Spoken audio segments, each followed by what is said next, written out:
आदाब। आदाब। लेकिन मोहतरमा, आपको यहाँ कब्रिस्तान में आना, वो भी इस समय? देखिए, बुरा मत मानना, नामंजूर है। कोई मसला है क्या आपका? हमें कब्र खुदवानी है। अच्छा, आप नाम बताइए, मैं लिख देता हूँ। बेगम नूर बानो। इंतकाल किसका हुआ है? किसी का भी नहीं। हमें अपनी कब्र खुदवानी है। देखिए, आपको अच्छी तरह से पता होना चाहिए कि औरतों का कब्रिस्तान में आना सख्त मना होता है। औरत और मौलवी साहब भी सवेरे आएंगे। हमें कब्र खुदवानी है, इसी वक्त हमारे शौहर की कब्र के साथ। खाला, मैं आपकी कोई मदद नहीं कर सकता। कल सवेरे आ जाना, मौलवी साहब आ जाएंगे, उनसे आप दरख्वास्त कर देना। हमें सब कुछ अभी चाहिए। हमें अपने शौहर के पास जाना है। जाइए यहाँ से। अरे जाओ।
कब्र खोदने वालों की ही खुद रही है कब्र।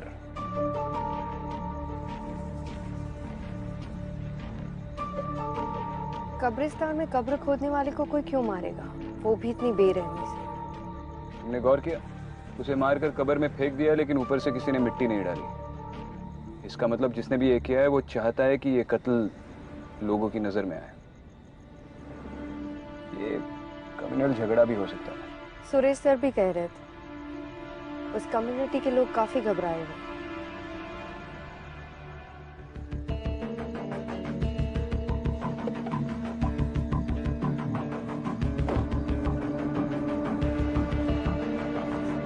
सर, मैं इकबाल खान। लोकेशन कहाँ है? सर आइए। मैडम आप यहीं रुकिए।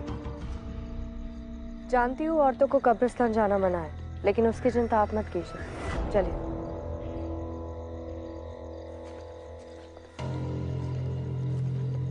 सर यही जगह है।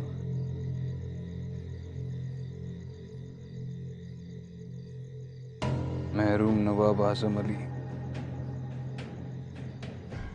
विक्टिम का नाम? आकिब गुलाम सर। कोई आई विटनेस? जी नहीं मैडम। आपने विक्टिम की फैमिली को इन्फॉर्म किया? जी हाँ मैडम, पर कुछ खास पता नहीं चला। एक काम करो, इस कब्रिस्तान का रजिस्टर होगा ना, वो रजिस्टर और यहाँ के सारे रिकॉर्ड्स पुलिस स्टेशन पे भिजवा दो। जी सर। और विक्टिम की इमीडिएट फैमिली को भी बुलाओ, मुझे उनसे बात करनी है। जी मैडम।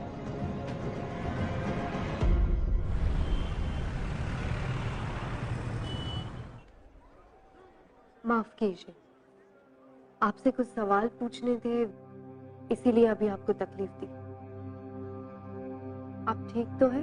अब कुछ ठीक नहीं हो सकता। एक बेटी है हमारी, हर वक्त पूछती रहती है अब्बू कहाँ है,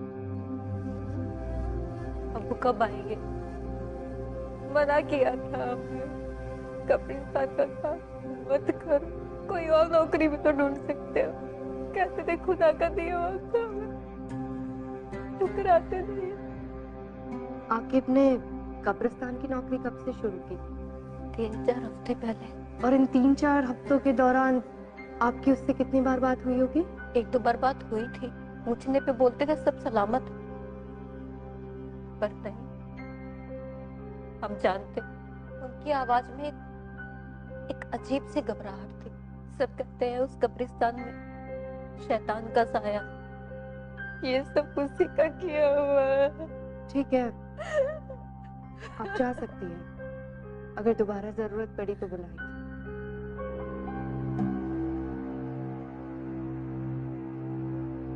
क्या हुआ विक्रम, कुछ मिला? बेगम नूर बानो, आकिब के रजिस्टर में आखिरी एंट्री। समझ में नहीं आ रहा है इन्वेस्टिगेटिंग टीम ने इतना बड़ा लीड इग्नोर कैसे कर लिया। सिर्फ नाम लिखा है, बाकी के सारे कॉलम्स ब्लैंक। पर ये बेगम नूर बानो है कौन? उसके घर का पता चल गया है।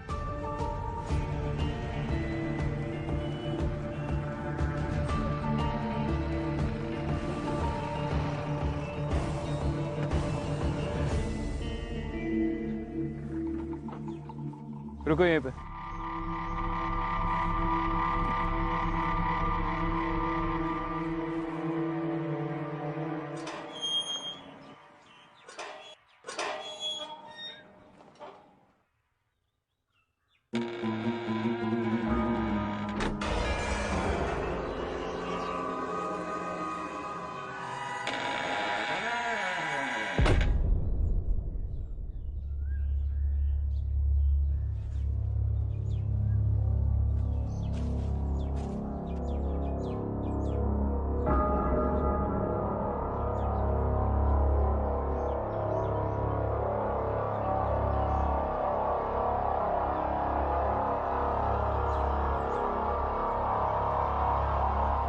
आप कौन? हमारी छोड़िए, आप बताइए कि आप कौन? पुलिस। एक इन्वेस्टिगेशन के सिलसिले में यहाँ पर आए हैं। आप अंदर नहीं जा सकते। अच्छा, आप रोकेंगे पुलिस को? नाम क्या है तुम्हारा? नासिर।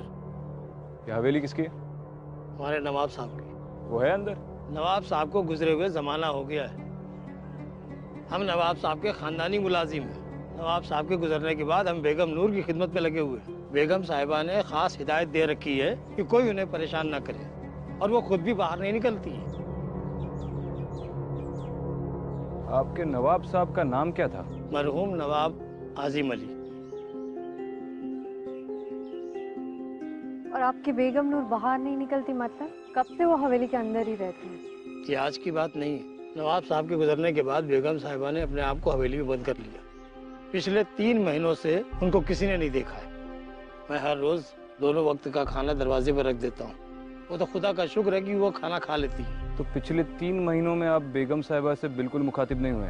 बेगम साहिबा की आदत थी, वो इससे पहले भी 3-4 बार ऐसा कर चुकी है। वो अपने आप को कमरे में बंद कर लिया करती थी। शुरू में तो हमको भी बड़ा अजीब सा लगता था। डर लगता था कहीं बेगम साहिबा को कुछ हो ना गया हो। और हमें उनसे मिलना हो तो? मैंने कहा ना साहब, उनसे कोई नहीं मिल सकता। यही बेगम साहिबा का फरमान है।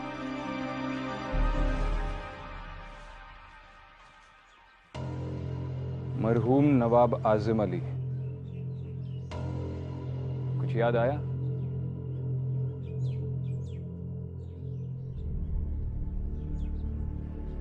इस इमारत के हश्र को देखकर समझ में आता है इसकी नींव कितनी मजबूत होगी।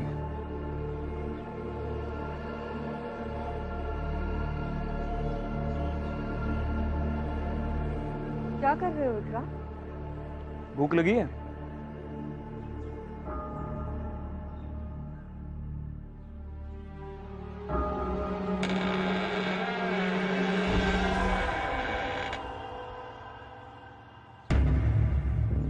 चलो।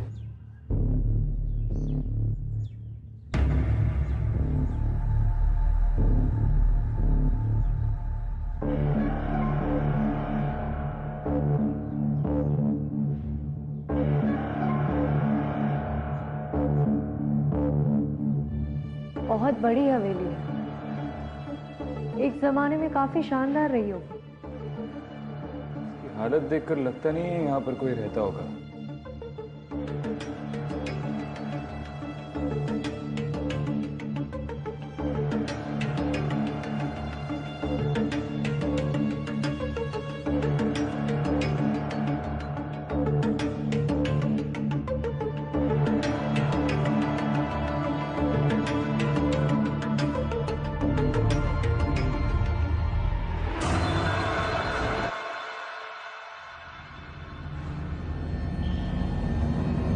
विक्रांत इस पर विक्रांत,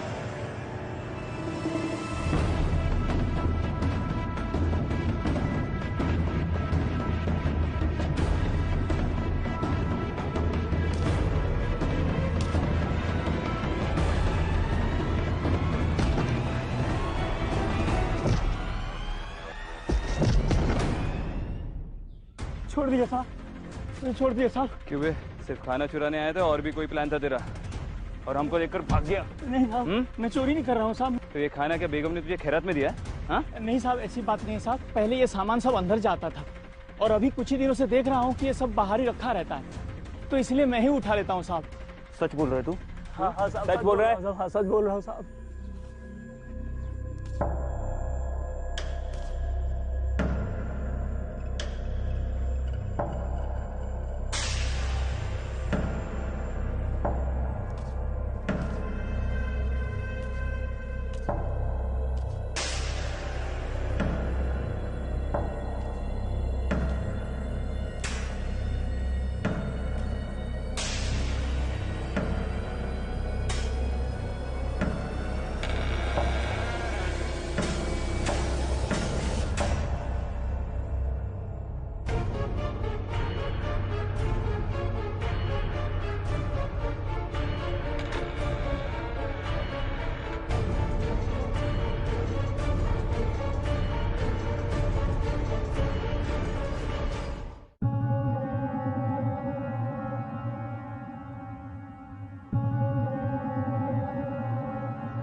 कौन कौन है वहां?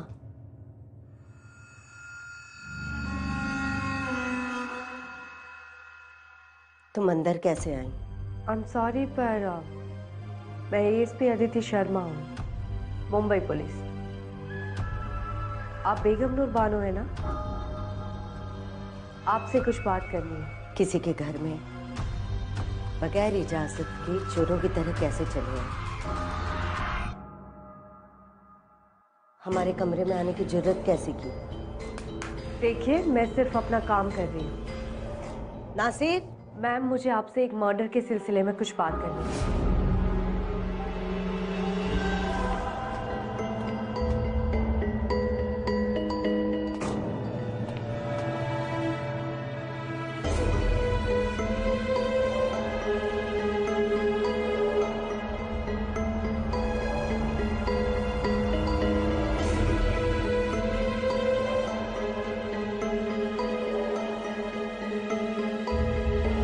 हमें अपने शौहर के पास जाना। शौहर?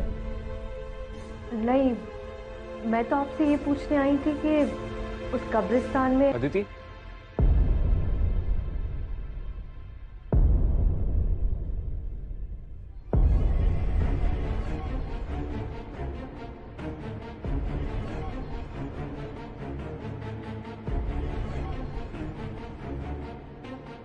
चलो।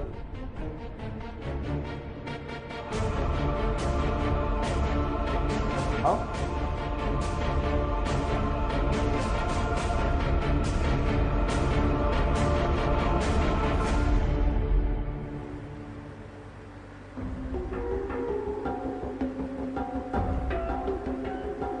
तुम ठीक हो? हाँ।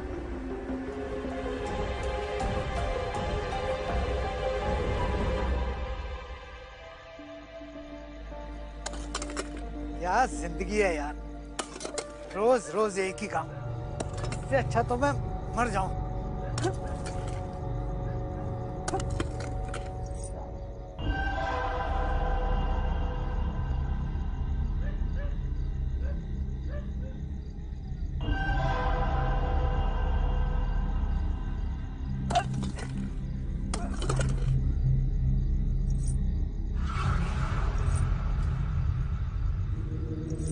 कौन है? कौन है वो?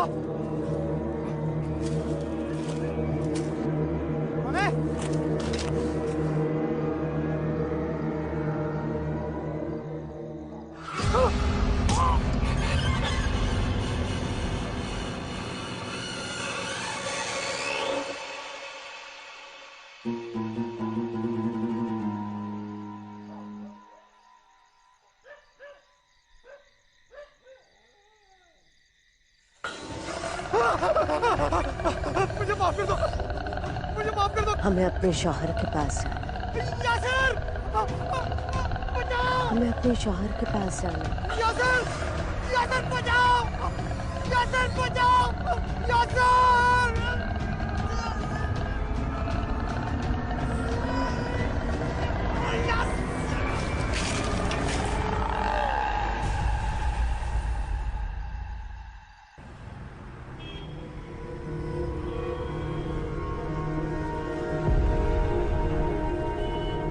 इतने लोग कब्रिस्तान में मारे जा रहे हैं सर, आप लोग क्या कर रहे हैं? आप कुछ भी नहीं कर पा रहे हैं, ऐसा क्यों सर? कुछ नहीं होता आप लोगों से, बस हाथ पे हाथ रख के बैठे रहिए। तुम सही कह रहे हो।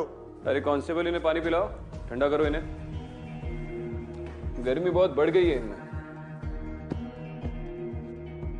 क्या बात है, क्यों गला फाड़ रहे हो? सब वो शाकिब मेरा भाई था। आगे बोलो। सब उस रात को जब मैं उसके लिए खाना लेके गया, जैसे मैं दरवाजे के पास पहुंचा तो उसके चिल्लाने की आवाज आ रही थी। ऐसा लगा जैसे वो किसी से माफी मांग रहा है। मैंने आसपास बहुत ढूंढने की कोशिश करी लेकिन सब वहां पे कोई था नहीं। आखिर कब तक ऐसे कब्रिस्तान में लोग मरते रहेंगे साहब? हमें जवाब चाहिए। सही वक्त आने पर सारे जवाब मिल जाएंगे। अभी तुम लोग घर जाओ।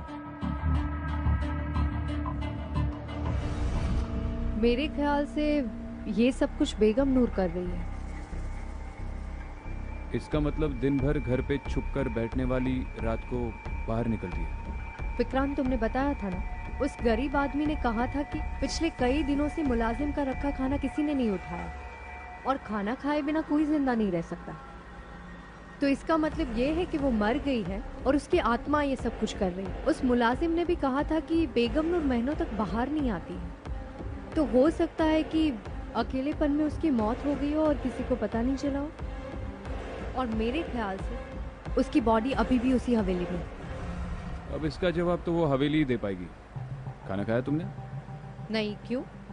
नहीं, उस मुलाजिम ने खाना घर के बाहर तो रखा ही होगा और अब तो वो चोर भी पकड़ा गया। अरे तुमने ही तो कहा खाने के बगैर कोई जिंदा नहीं रह सकता।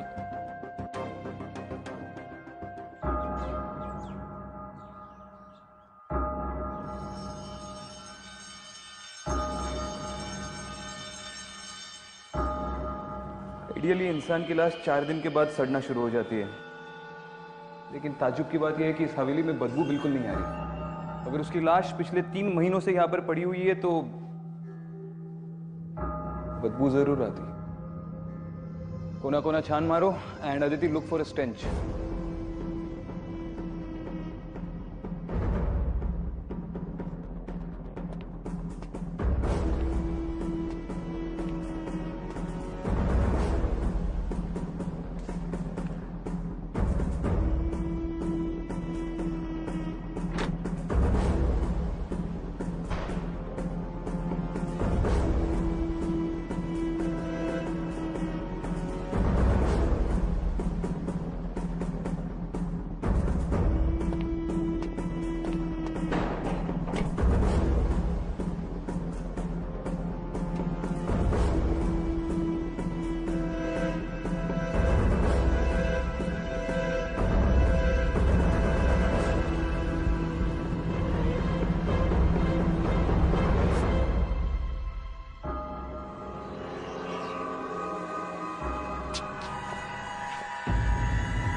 विक्रांत, ये बेगम नूर ही है। उसके गले में जो हार है उसे मैंने उसकी हर तस्वीर में देखा है। उस दिन वो मुझसे अपने शौहर के बारे में कुछ पूछ रही थी। हमें अपने शौहर के पास जाना। उसका शौहर वही है ना जिसकी कब्र हमने उस कब्रिस्तान में देखी थी, नवाब आजिम अली।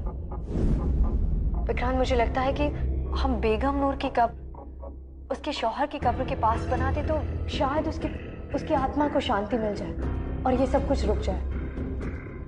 शायद हाँ शायद ना, लेकिन ये कंकाल पिछले 3 महीनों से यहाँ पर पड़ा हुआ है। यकीनन अब वक्त आ गया है कि उसे दफनाया जाए।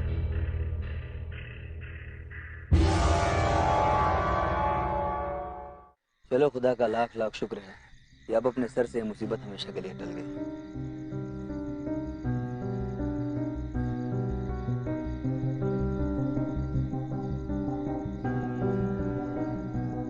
मुझे लगता है अब सब कुछ ठीक हो जाएगा। कम से कम देर से ही सही बेगम नूर की आत्मा को सही अंजाम तो मिला।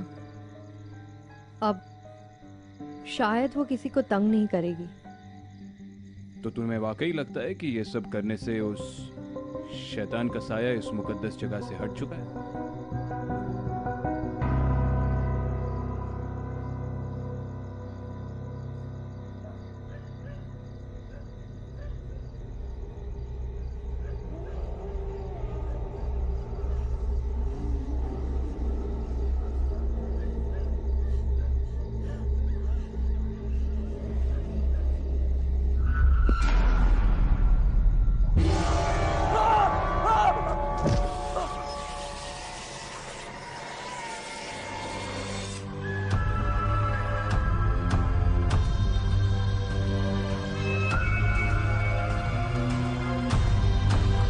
हमें अपने शौहर के पास जाना है। बेगम नूर बानो, नवाब आजिम अली, क्या लाइफ रही होगी इनकी एक जमाने में। मुझे तो दिलचस्पी इस बात की है कि अब इतनी बड़ी प्रॉपर्टी का क्या होगा। अब ना तो नवाब रहे ना ही बेगम साहिबा।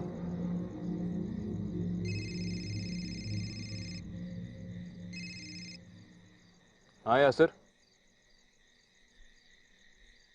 क्या? अच्छा ठीक है, बाद में बात करता हूँ। क्या हुआ? कब्रिस्तान के केयरटेकर पर फिर से किसी ने अटैक किया।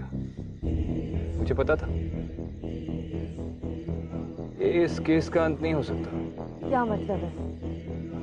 तुम्हें ऐसा क्यों लग रहा है? केयरटेकर का कहना है कि जिस औरत ने उस पर अटैक किया वो भी बार बार वही कह रही थी, हमें अपने शौहर के पास जाना है।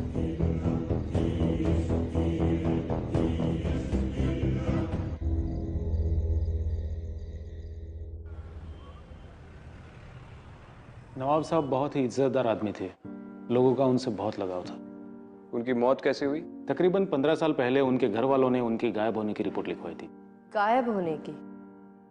वो गायब कैसे हुए थे? वो जंगल से गुजर रहे थे, तभी उनके साथ कोई हादसा हुआ और उसके बाद वो घर लौट कर नहीं आए। कैसा हादसा? वो तो कुछ पता नहीं चला। फिर हमने जंगल के अलावा आसपास के कब्रिस्तान और मुर्दाघरों में बॉडी ढूंढने की कोशिश की, लेकिन बॉडी नहीं मिली, बस उनके कपड़े और जूते मिले। ये नवाब साहब की किसी के साथ गांव में दुश्मनी या फिर पैसे या प्रॉपर्टी को लेकर कोई प्रॉब्लम्स थे? सर दुश्मनी तो क्या होगी, वो तो अपना सब कुछ बेगम साहिबा ट्रस्ट के नाम ही करना चाहते थे।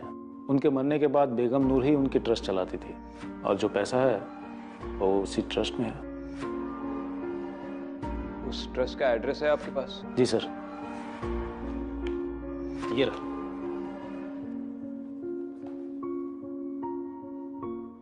ओल्ड भोपाल।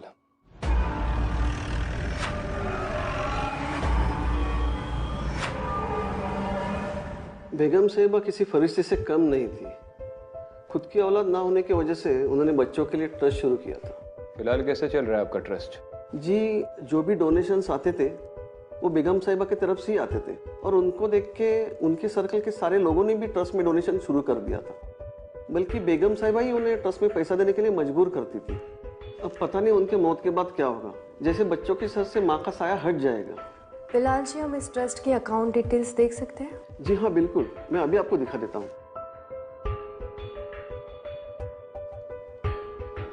जी देखिए,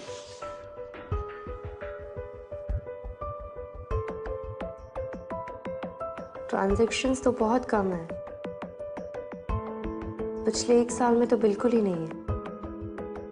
लेकिन उससे 1 साल पहले 25 लाख की रकम और 10 लाख रुपए और किसी ने विड्रॉ किए हैं। बिलाल जी, बेगम नूर के अलावा इस ट्रस्ट से किसे विड्रॉ करना अलाउड था? जी वैसे तो ट्रस्ट गरीबों की भलाई के लिए बनाई जाती है, लेकिन नवाब साहब और बेगम साहिबा के जितने भी रिश्तेदार हैं वो ट्रस्ट से पैसा निकाल लेते हैं। उनके विल में ही ऐसा लिखा है। ये फंड्स कहाँ ट्रांसफर हुए थे? जी फिलहाल तो मेरे पास सिर्फ अकाउंट नंबर है, मैं उसके सारे डिटेल्स निकालता हूँ और आपको फोन कर देता हूँ। चलो ठीक है, बाद में बात करता हूँ। कुछ पता चला? ये बेगम नूर के ट्रस्ट के अकाउंट से जो पैसे निकल रहे हैं वो इंदौर ट्रांसफर हो रहे हैं, किसी अमीना नाम की औरत के अकाउंट में। हो सकता है कि अमीना नवाब साहब या बेगम नूर की कोई रिश्तेदार हो सकता है, लेकिन ये कंफर्म करने के लिए इंदौर जाना होगा।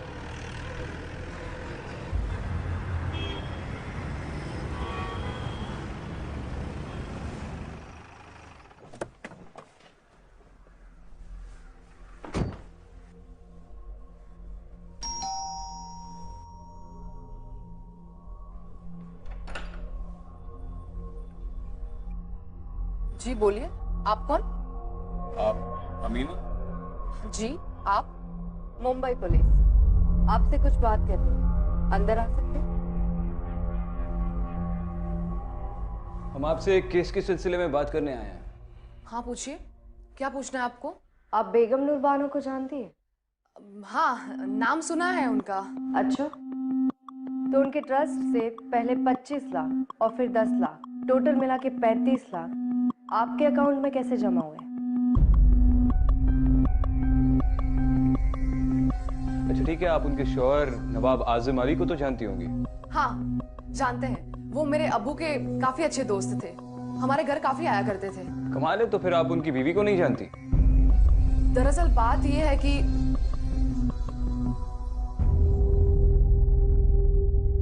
अमीना जी, इन तस्वीरों में आपके शौहर नहीं दिखाई दे रहे। आप यहाँ अपने बच्चों के साथ अकेले रहती हैं? जी वो बाहर गए हैं, मेरा मतलब है कि वो देश के बाहर काम करते हैं। बड़ा लंबा सफर तय करके आए हैं हम। जी? एक गिलास पानी मिलेगा?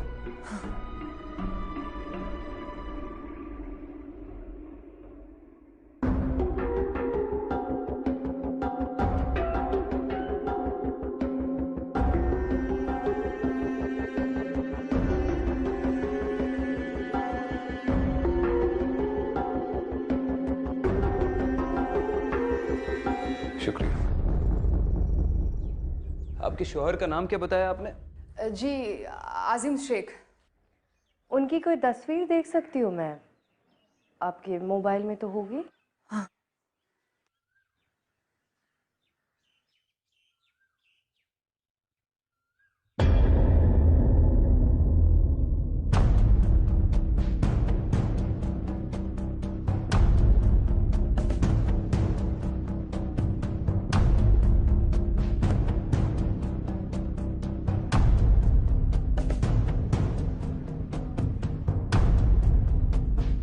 नवाब साहब? लेकिन आप लोग कौन हैं? अरे नवाब साहब आइए, बैठिए बैठिए, आप ही का घर है, आइए आइए।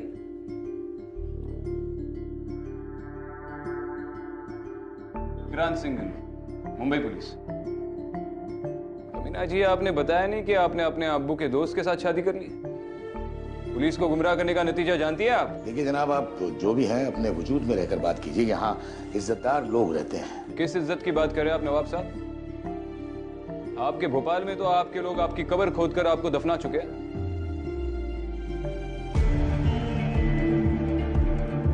नवाब साहब, आपकी पहली बीवी बेगम नूर बानो आपको 15 साल से ढूंढ रही है और आप यहाँ पर? शर्म नहीं आती आपको? जरा सी भी इंसानियत नहीं है? मोहतरमा, आप दायरे में रहकर बात कीजिए। हम अगर अपनी पुश्तैनी हवेली छोड़कर यहाँ रह रहे हैं तो उसके पीछे कोई वजह है। वो बांझ थी, आप उन्हें सच क्यों नहीं बता देते? बेगम आप चुप रहिए। माना कि नूर हमारी बेगम थी, लेकिन वो हमें कभी औलाद ना दे सकी। हम हमेशा उनकी औलाद से महरूम रहे। शायद इसी गम में वो पगला गई। हमने सोचा धीरे धीरे सब ठीक हो जाएगा, लेकिन नहीं हो सका। जब पानी हद से गुजर गया, जब बात हद से बढ़ गई, तब हमने यह रास्ता अख्तियार किया। माना कि वो हमें कभी तकलीफ नहीं देती, ना हम उन्हें कभी तलाक देते, ना वो हमसे कभी तलाक मांगती।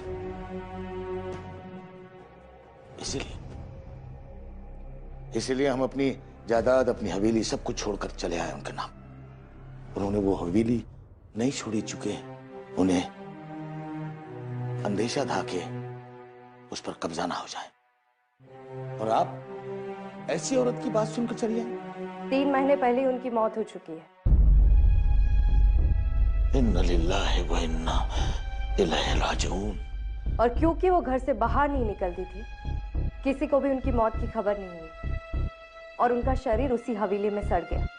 या अल्लाह, इतनी दर्दनाक मौत। या अल्लाह, उन्हें जन्नत नसीब हो। वो तो उन्हें होगी। अब हम चले, दोबारा मुलाकात होगी।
सर,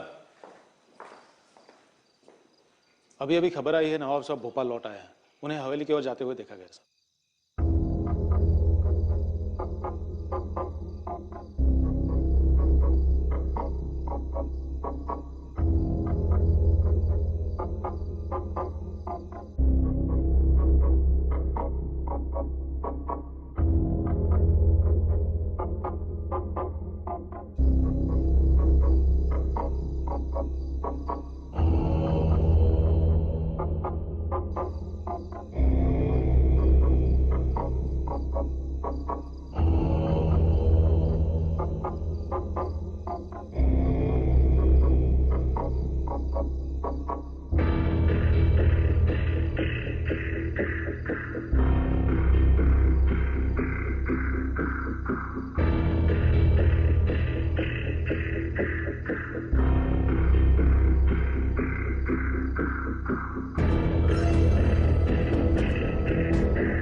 बेगम,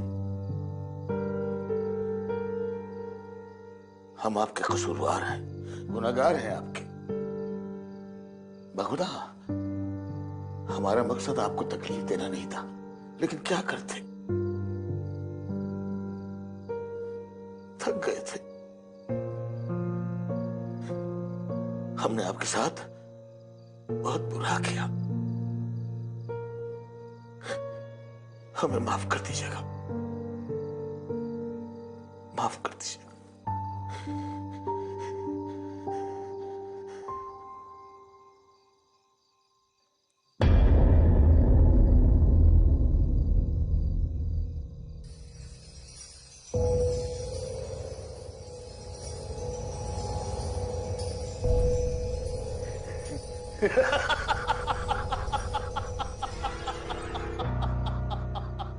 ये हवेली, ये घर, यहाँ की एक एक चीज मेरी है, मेरी मेरी। अजीब बेवकूफ औरत थी तुम, खुद को 15 साल इस हवेली में बंद रखा। अच्छा हुआ कि हमने तुम्हें छोड़ दिया, वरना तुम तो हमें भी अपने साथ पागल कर देती। बेगम नूर, अरे अगर मरना ही था तो 15 साल क्यों? हमें हमारे ही घर से दूर रखा।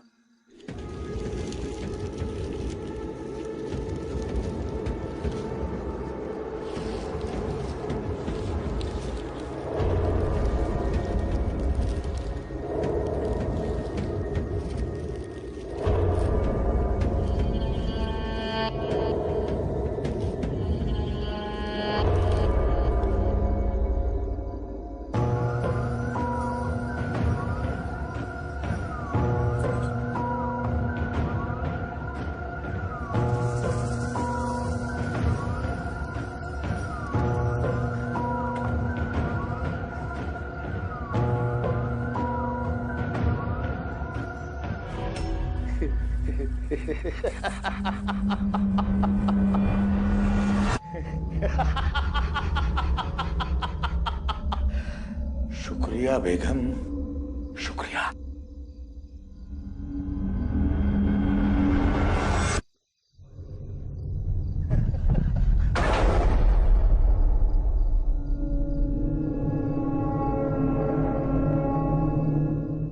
दरवाजा खोलो, दरवाजा खोलो। नासिर, कहाँ जा रहे हैं आप?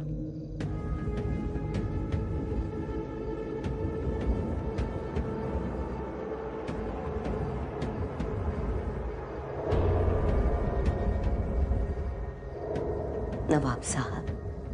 बेगम, आप हयात हैं?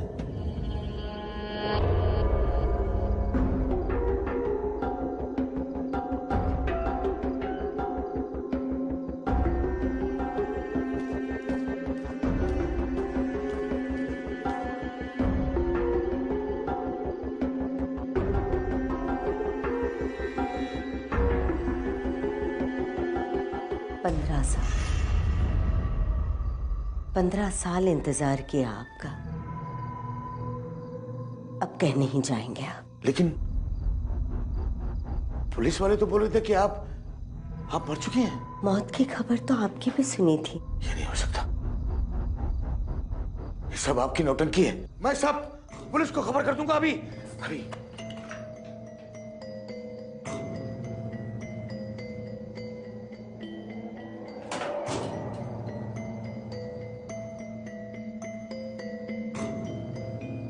बेगम, हमें माफ कर दीजिए, हम आपको तकलीफ देना नहीं चाहते थे, हम आपके गुनहगार हैं। बहुत इंतजार करवाया आपने, अब कहीं नहीं जाने दूंगी।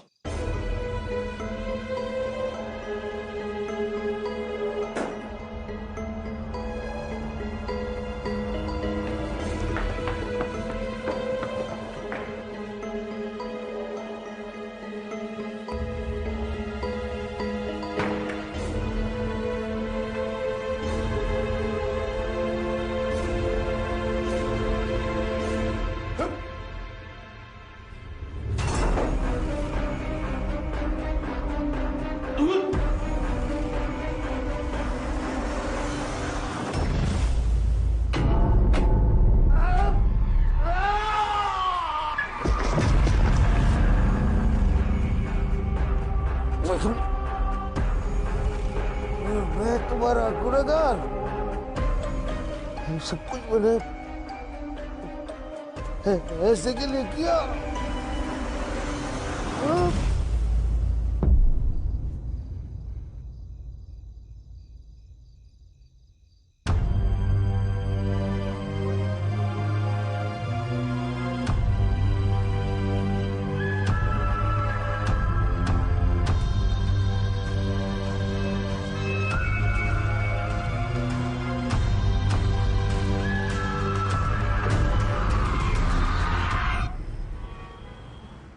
तुम्हारी अमीना से बात हुई?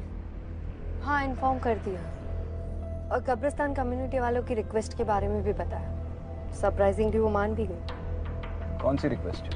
वो लोग चाहते थे कि नवाब साहब की कब्र बेगम नूर की कब्र के पास बनाई जाए ताकि उनकी आत्मा को शांति मिले। और अमीना इस बात को मान गई? मान गई।